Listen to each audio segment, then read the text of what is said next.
Welcome to the Powerlifting and Power Ballads podcast, where we bring you a weekly dose of powerlifting news, tips, and training advice with a touch of 80s rock ballads. This podcast is presented by Team Roar Powerlifting, your source of the most comprehensive coaching and meet day preparation.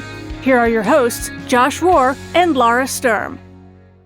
And welcome to Powerlifting and Power Ballads, and I'm one of your hosts, Lara Sturm. I'm Josh Rohr. This is episode 19. Welcome. So we're going to start off, I guess, the current state of powerlifting.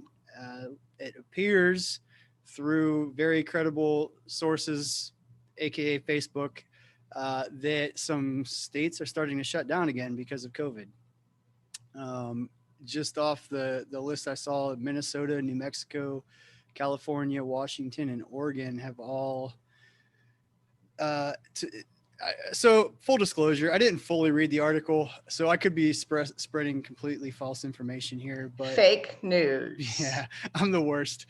But basically the article, it appeared that in those states, gyms were being forced to close down again. So if anybody's listening from any of those states, please shoot us a message on Facebook or Instagram and let us know if I'm telling complete lies or if that's true.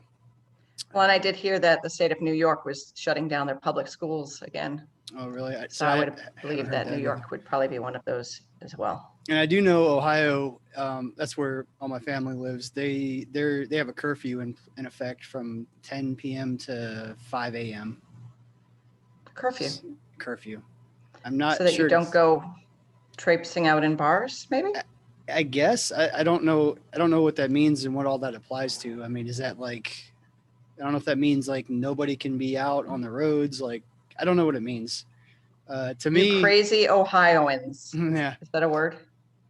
Yeah, it is. Ohioans. OH. Ohioans will know what that means. Oh. Okay. You say so. Yeah. So I just thought that was interesting, and I know that there's some, I guess, powerlifting meets in those states being affected by that were supposed to happen here recently. I know so far in Georgia, well, I've got to watch my words here, but so far in Georgia, nothing's, I guess, been shut down like that. I don't know if that's going to happen or not, but I do know that it appears there's a lot more cases spiking kind of nationwide. So I kind of feel like that trend is going to hit Georgia too, but I don't know if it is or not because I read selectively, apparently. A little bit of articles on Facebook here and there, and that's about all I know. That's more than me. I'm isolated in my, house and working, barely leaving. So yeah, just enough to be dangerous and wrong on my end. Probably. So are there any meets on the books for Georgia anyway? Yep. December 13th is the Sewanee Holiday Havoc. Kathy Mealy and Becky Holcomb are running that meet. So that is still a go as far as I'm sure. As far as I know, as far as I'm sure. That doesn't make sense. That'll be okay. Yeah. And then after that, I think it's just a holding pattern because the Georgia State meet was scheduled for February 13th and 14th, but the last I heard, it's postponed TBD. And that's a meet I'm not running this year for the first time. But we'll see what happens. So we're just kind of waiting to see, or I guess the meet directors, from what I hear, are waiting to see kind of what the situation is going to be like as it gets closer. So who knows? But I will say,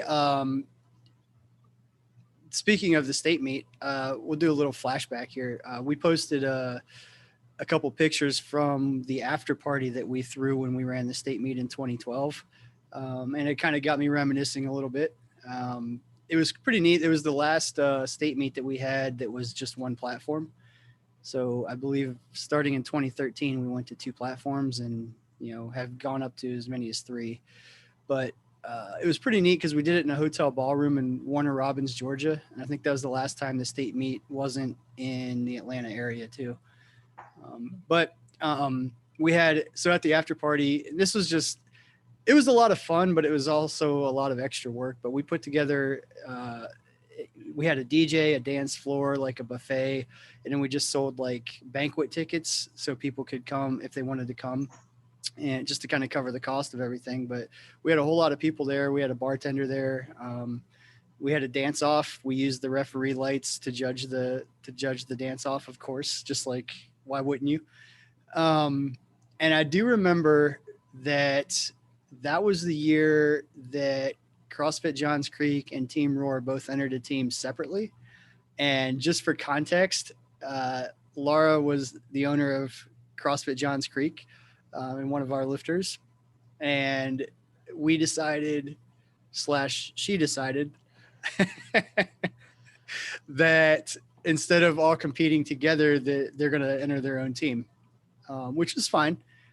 But as it turned out, we ended up getting second and third respectively. So CrossFit Johns Creek ended up getting second place as a team with 25 points, and Team Roar ended up getting third as a team with 22 points, and the winning team ended up with 34. So tell me, if we had united forces, we would have kicked Team Townsend's butt.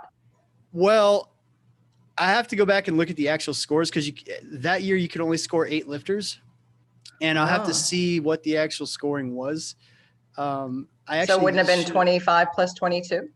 It could have been, depending on how many lifters made those points, but it probably wasn't a direct sum of that. Oh, all right. So I don't feel bad about it then. Well, I'll double check and let you know. You still might be able to. I don't know that you need to go through all that work. That's a little weird. Yeah. Let it go, Josh. Let it go. Yeah, but I do remember. So we Team Roar won in 2011, and then we won again in 2013. But this year, when James Townsend's team won, like, he actually, he I can say this, it's our podcast. So he basically poured at the banquet, he poured beer into the traveling trophy. We have a trophy that gets passed from team to team every year for the winners. And he poured beer in it, drank beer out of it, and then afterwards filled it up with popcorn and was eating popcorn out of it. So it's just a big cup trophy. And I think he did that just because he knew it would irritate me, but I also think he did it just because it was kind of funny. But did it irritate you? Oh yeah, it definitely irritated me, because here's the thing, because it comes back to the meet director every year, which is me, it was me. It comes back to me every year, and I have to clean it and basically fix it, because whoever gets it every year basically beats the crap out of it for some reason. I don't know what they're doing with it, but I got to repaint it, I got to tighten it up, clean it, dig all the popcorn and beer residue out of it. So anyway, awesome. But anyway, another fun note about that meet, though, that was Hope Roar's her unretirement meet and her re-retirement meet. So she when she moved to Georgia, she did the 2012 state meet. So Josh, who's Hope Roar? Oh, that's my wife. For those people that don't know, she's the one that for some reason puts up with me. I don't know why. But most of you, actually, I'll tell you exactly who she is. She's probably the one that if anybody had a meet in the last 10 years that I ran was being a jerk or being kind of difficult, she's probably the one that came and dealt with you. So you may I got to be careful what I say too here. So you might remember her, I guess. If you were one of those people. If you were one of those jerks that is just. If you happen to have a T-shirt that didn't have your logo on it just the right way, and no, I'll give you some specific examples, and this is gonna. People should know who you are. So we had one person. Now we had multiple people, but we have people that would order T-shirts online as part of the registration, and when we have a record of all of this, like it's in the whatever, but we had one person that ordered like I'm making this up because I don't remember the exact sizes at this point, but basically they ordered a completely wrong size. Like it was supposed to be like a female medium, and they ordered like a male large or something like that. So we don't necessarily order a lot of extras, so what you order is what we order. So we give them their shirt and it's clearly the wrong size. And I know this one person got super aggressive and upset and basically started like yelling at the people that were working the table. And Hope didn't happen to be there at the time, I think But there was a teenage girl that might have been there. oh, that was your daughter. That was my That's right. daughter. I Yes. forgot. That was your daughter working the table.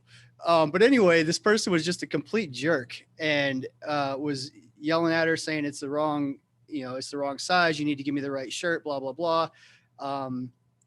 Was told no because we didn't have extras, and then proceeded to get into somebody else's bag that had their name on it and pulled out somebody else's shirt that was pre-ordered that was the size that they wanted and said, well, let me just take this one. And we're like, no, get the hell out of here. Like, don't be a dick. So anyway, Hope came over and had some words with this person and this person's coach. And they've been on my shit list ever since, put it that way. First of all, yelling at a teenager that is clearly probably not even wanting to be there, but volunteering their time to help out. Everybody there is a volunteer. It just really rubbed me the wrong way. And I think Hope had some choice words with this person. So, yeah, she's the enforcer. When you guys, when people at the meets act like idiots and do things stupid, then you have to deal with Hope. So, anyway, but she did used to lift, and that was her. So she lifted in college with us in Ohio. She competed in 2004 and 2005, then retired. And then somebody sweet talked her into coming out of retirement in 2012. That lasted for one meet, and then she retired again and hasn't competed since. Was it just for team points? Oh, well, that was the reason, but I just love sharing the joy of powerlifting with people. So I wanted her to come enjoy it as well. But anyway. Well, you'll be tickled to know that I am setting up my powerlifting rack again down in my basement because the weather's gotten too cold to do like little kettlebell workouts in my garage. So I'm like, I need to just go back to lifting. It's cold as balls out right now, man. Like It is. I had to go put a sweatshirt on just to record this podcast in my basement. So wrong. Yeah. It's Georgia. I always, as a Northerner, I always pictured Georgia as being like warm all year round. Yeah.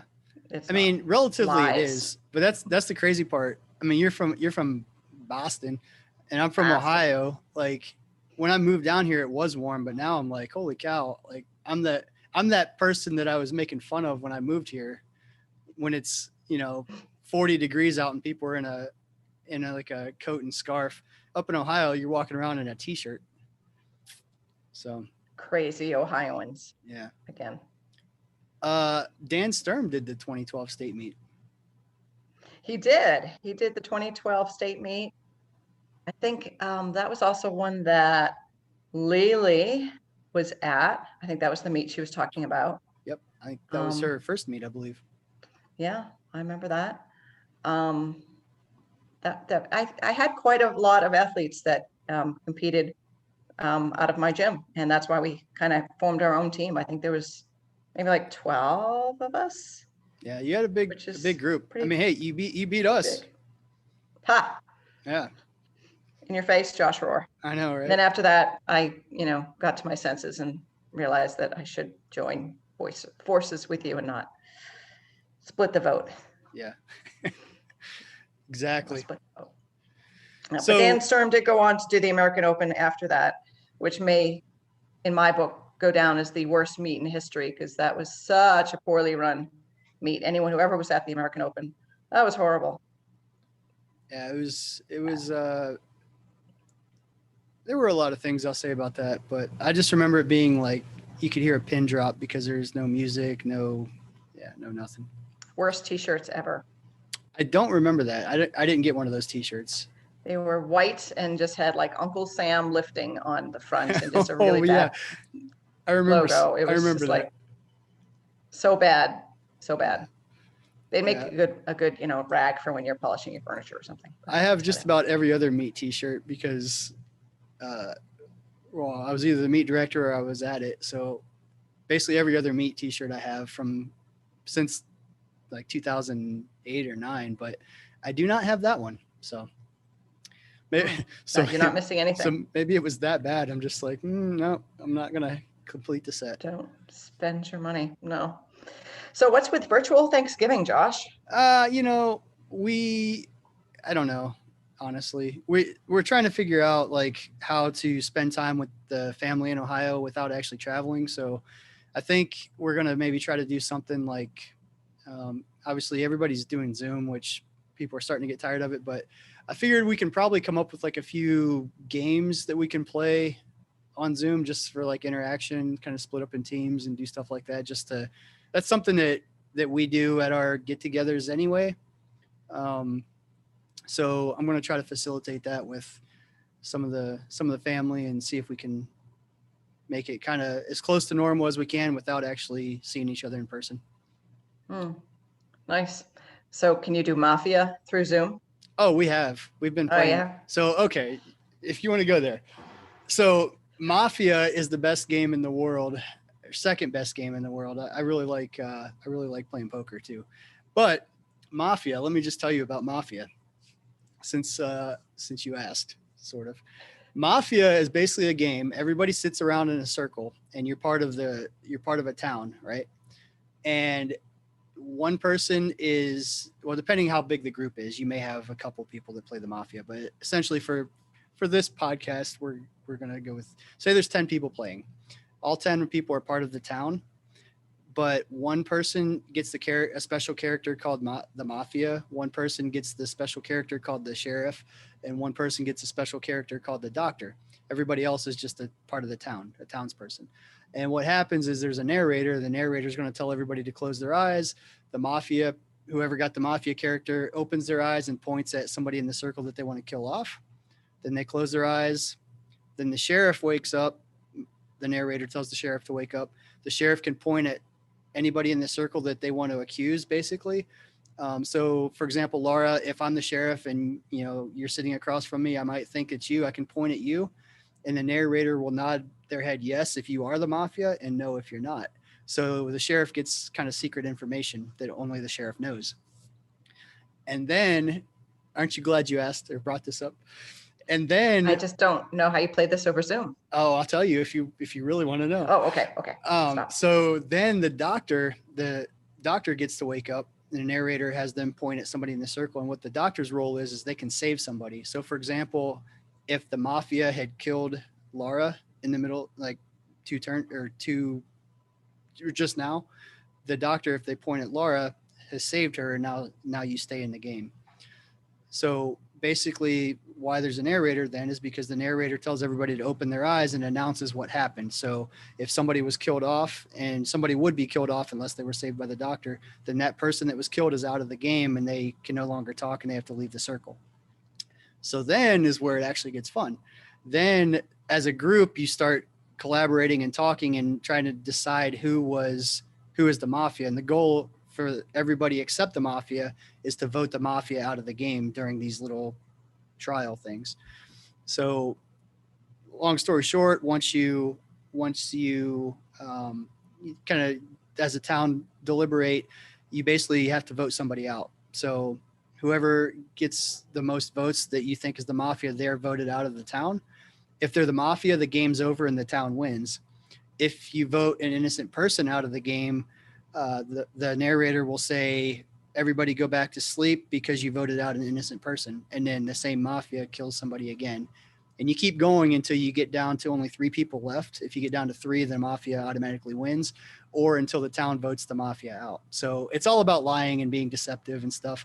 But during those deliberations, the sheriff, if they're still in the game, because the sheriff can be killed off and the sheriff can also get voted out, the sheriff is allowed to disclose any information that they know, but people are also allowed to lie about the information. So, you can claim to be the sheriff. If somebody's trying to accuse you as being the Mafia, you can lie about it. So it's all about like learning people and patterns and all this stuff. But anyway, it's a great game. We like to play it at the family get-togethers, and I have found a way to play it on Zoom, and it actually works really well. I feel like you need to find a YouTube video explaining this and post it so that people can learn how to play Mafia through Zoom. Funny enough, I have made my own YouTube video explaining how to play, so maybe I will have to post that. You will have to post that, because I didn't know that. I wasn't actually trying to segue into that. That's funny. Yeah. I mean, you know me. You should have known that. Yeah, I should have known that. That's pretty ironic. Well, and this is also Josh Rohr thinks that's the best game ever, and Foreigner is the best band ever. Foreigner and Mafia. If I could only have two things in life, well, I shouldn't say that. My wife's pretty cool too. Yeah, be careful what you ask for. Yeah, we're not going to go there. So moving on. So let's get into some powerlifting situation. And I'll actually ask this one to you. So the situation, and if you guys are on Instagram, hashtag PL situation, you can follow that hashtag to get these every week. But on Tuesday, we posted this following situation. You're 2 weeks out from a meet and you feel a slight twinge in your low back while you're warming up for a heavy squat. What do? And this is an open-ended question, but just some examples. Do you train like normal anyway? Do you back off in the weight? Do you skip the training day completely? You're 2 weeks out and you are scheduled to do a fairly heavy squat workout and you have a slight twinge in your back. What do you do?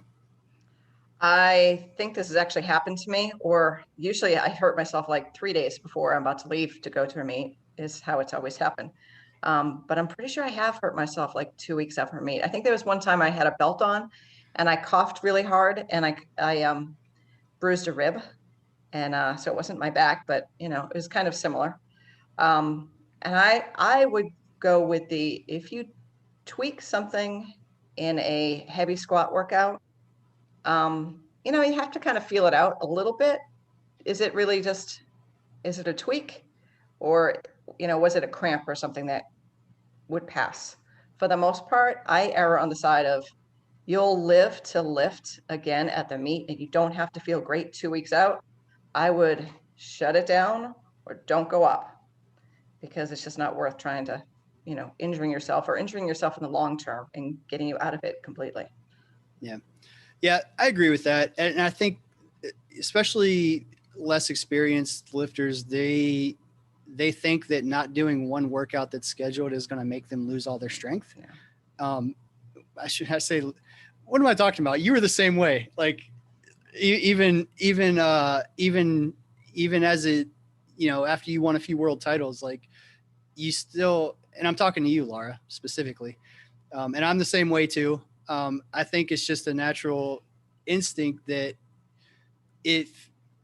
like when we're so dialed in with our training, like it just gets in our head that if we do one thing, if we deviate at all from our plan, then the whole thing was for nothing. And that's really not how it works.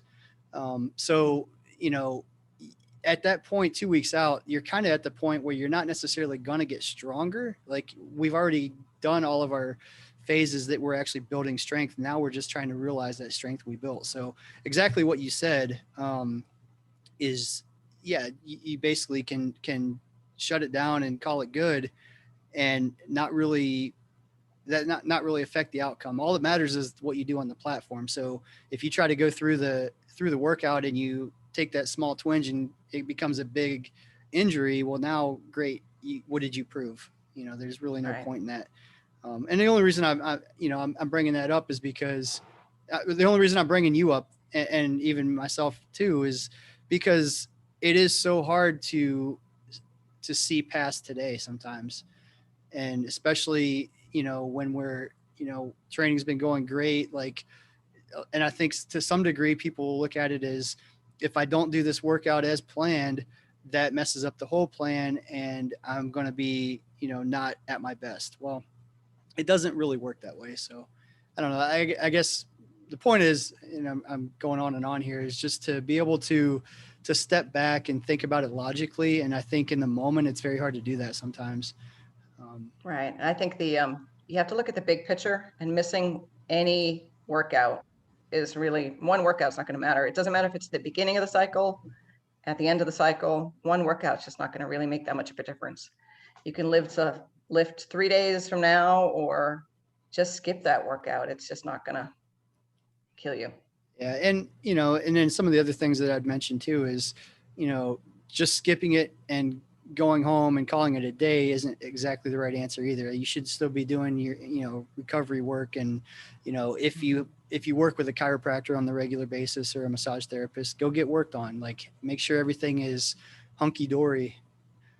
Hunky dory. Wow. Yeah. That's a nice term. peachy keen. Yeah.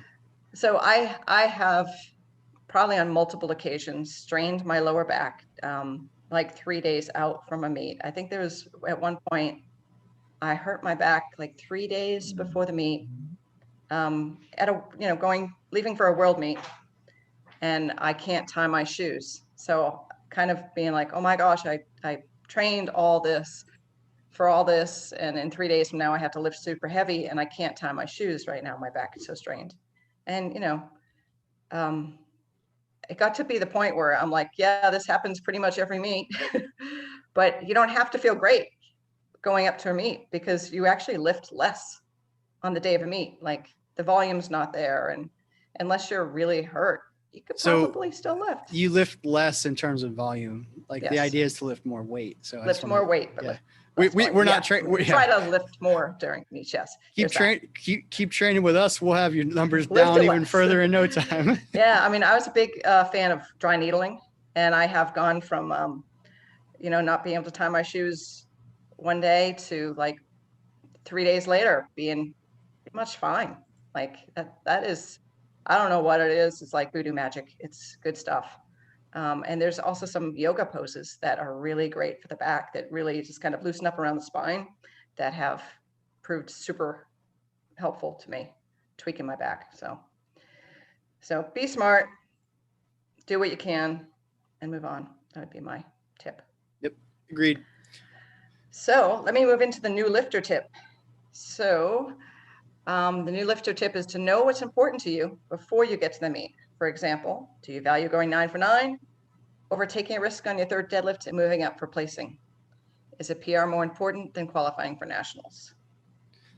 So yeah, we put that up there. That was our this past Saturday's new lifter tip. But I just think it's important to know what your priorities are going in, because I see a lot of lifters, and this is not even new lifters, this is just lifters in general. They get to the meet and it comes third deadlift time, and they find themselves in a situation where they had planned to go for a PR in their deadlift, and they're on pace to do that, but they're also in a situation where they're only 5 kilos more than their PR moves them into first place, for example.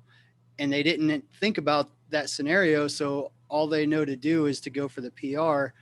They pull it, and then they end up losing by 5 kilos or something similar. And then after they have time to process everything, they're pissed off because they're like, man, I could have done more and won the meet. But in the moment they kind of panicked because they didn't really think through what was important, because they're in their mind, they had only planned to go 9 for 9 and hit a PR, or whatever it is. So I think just knowing the different scenarios that could play out and what you prioritize, and we've talked about this before, in most situations, like I'm going to go the extra 5 and go for the win, because records are going to be broken. You're going to break your PRs over time. Like titles are forever. So, in most situations, I mean, there's a few exceptions, but in most situations, that's how I would lean. But, again, as lifters, a lot of the lifters don't think about that. So, when they're at the meets, they may make choices that they regret later because they didn't plan ahead. I would agree. And I think really, when you're a brand new lifter, going 9 for 9 is where you want to be. If it's your first meet, let's go 9 for 9. After that, compete like this. Yeah. All right. Josh's pet peeve. We're going on it. We're going Boom. All aboard. Woo woo. My biggest pet peeve is people that put, it's not my biggest pet peeve, that's a lie, but this is right up there, is people that, like, this is the sport of powerlifting. It is a powerlifting competition. So it really irks me when people I shouldn't even say prioritize, when people publicize and brag about going 9 for 9, almost to the detriment of the people that actually competed and either won or went for the win and didn't win. Like I have way more respect for that than because I mean, we can all go 9 for 9 easily. We just have to do weight that we know is super, super easy and not push ourselves. Like what's the challenge and what's the competition in that? Yeah, I'm really kind of going off on a rant. Yeah, I loose wheel agree. going off on a tangent. Well, especially if it's a high level, high stakes meet, going 9 for 9. Well, that's nice, but you need to go for placing. Yeah, and disclaimer, like I'm not advocating to miss lifts. Like we never go into a meet like, oh, well, we went 8 for 9. We can't go 9 for 9. Let's do something we know we can't make. That's not what we're saying. But you can't be afraid to take a little bit of a chance here and there, especially when it's a very clear cut risk reward situation where if you do this, you get this or whatever. I just think that, especially when your placing is already secured. So like if you've already, if you miss your third attempt deadlift and you're guaranteed second place, even if you miss it, why not take a shot at maybe a weight that's a little bit out of your range for the off chance that you make it and win, because you've already secured second. What's the, now if it's completely unrealistic, like if my PR is, 500 pounds and I need 900 pounds to win, okay, that's stupid. Don't do that. But, and if it's in the ballpark of realistic, then go for it, man. It's competition. Like, right. Get out of your or safe even little bubble. slightly outside the ballpark. Slightly outside. Yeah. Slightly outside. Like, yeah, to me, there's no reason not to. Right. I remember I think this went down this way. There was a meet I competed at and you were handling me where I made my first deadlift. The second deadlift, I think I lost my balance. And then the third deadlift, we went for the win on a weight I hadn't done before, which was I think it was like a 65 kilo jump. I'm sorry, not 65 kilo, 65 pound jump. Yeah, it was which was a way bigger jump than I usually do on deadlifts. Yeah. I don't remember that scenario, but absolutely. I'm sure that's accurate because let me put some disclaimers in there. So the assumption is with your opener, you had already secured your placing wasn't going to change if you missed if you didn't make another deadlift is my assumption. So you missed your second and we went for the win because you already were going to be where you were going to be, make or miss. So why not go for something that was going to move you up a placing? That would be my assumption of what we did there. It was a great meet. I think that was my that was Baton Rouge. Baton Rouge. And the only time I ever won open. Yeah. Oh yeah. That's okay. So that was the meet. Yeah. Uh-huh. Yeah. So you pulled your third and tied the girl that got second, but you won on body weight. Yep. Yeah, I remember that. That's a geezer. As a geezer. All right. So your 65 pound thing, that reminds me, I made a comment last week. This is a little error that we made when I was talking about, William Ruff when he pulled his third deadlift. I said it was like a 35 pound PR. It was a 35 kilo PR or 25 kilo, whatever number I said last week. That number should have been in kilos, not pounds. So it was a huge PR. There's a big difference between kilos and pounds. Yeah, there is. How many kilos are in a pound, Laura? 2.2. 2.2 what? 2.2 pounds are in a kilo. 2.2046 is the official conversion. I'm really fucking sorry. Nobody listening to this better ever forget that. Wow. That's like the number one.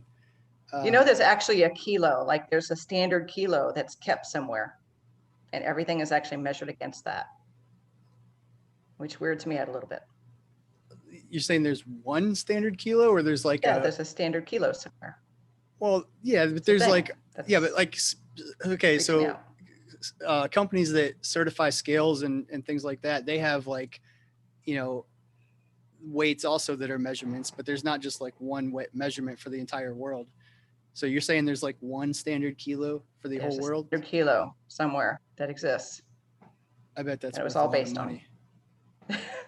I'm going to find it somewhere. Yeah, I remember looking up one time and being like, wait, what? That's weird. Kind of, yeah. That's some weird shit. All right, so let's go right into lifting songs because I might be completely wrong and talking out of my ass. Happened. It's okay. We've never done that on this podcast. Never. All right, so my lifting songs. So we're going to move on to another song that I love for squatting. And I think I've mentioned this song before, Die With Your Boots On by Iron Maiden. Because when it comes down to squatting and you're getting to that heavy weight and you're putting on those knee wraps tight, it's kind of like time to go. It is time to go. And that's the song I think of the most, and Die With Your Boots On. Great training song and great competition song. So I'm going to say something that is going to be both disappointing and repulsive to you. You don't like Iron Maiden? No, I do. I like Iron Maiden. Right. I listened to this song today to make sure I was familiar with it so I could talk about it. And I can honestly say I've never heard that song before, which begs the question. You and I trained together a lot, and you often took control of the radio a lot. I did. How did I never hear this song? I don't know, because I know I played that song. You just weren't paying attention, Josh. I guess so. You were just too, into the moment of spotting. Could be. Rapping. I take spotting seriously. And rapping. It's true. Yes. But anyway, Die With Your Boots On. It's a pretty good song. It's a little much for me. I'm not gonna lie. I can see that. But next week's song goes back to the 80s. All right, good. I'll look forward to that then. But because you have to bring the intensity down just a little bit for benching. So these are my squat songs. Corn, Blind, and Die With Your Boots On are my heavy squat songs. Okay. And then we're gonna move into benching songs. Okay. Benching songs. I like it. So your benching songs are probably like my third deadlift songs. Could be. Probably a little harder than even your, just maybe. Guessing. Mr. 80s. Mr. 80s. Wasn't even born. Yeah, it was. Barely. Well, yeah. I won't ask you what year you were born in right now. 83 and proud. 83. Dang. You know what? That's also, I looked up this thing. Basically, if you're born in 83, you're still considered a millennial, and that makes me vomit in my mouth. It makes so much sense though, Josh. You're such a millennial. Yeah, No, you're kind of more like a Generation Xer. I'm sorry. Yeah. So there is a little window of like crossover where they say like 83 is technically like a what is it? Millennial, something. It's a mix of the two. I don't know. I can't remember the word. Wait, what's before millennial? I don't even know what generation. I thought Generation X was before. I don't really know. Yeah, I think you're right. I don't know. I am clearly not an expert. We're just pigeonholing you. We're labeling you, Josh, and you're just a millennial. Yeah, but I every time I hear that, I cringe a little bit. Yeah, I would probably agree with you there. Yeah. Anyway, all right. Enough of this rant on nothingness. Thank you guys for tuning in to episode 19. Don't forget to follow us on Instagram at PL Ballads Podcast and shoot us an email at plballadspodcast@gmail.com. If you have any questions, comments, complaints, fun topics you want us to discuss, we'd be happy to. Thanks for tuning in, guys. Later. Bye now. Thank you so much for listening. If you enjoyed today's episode of the Powerlifting and Power Ballads podcast, please remember to subscribe and share it with your friends.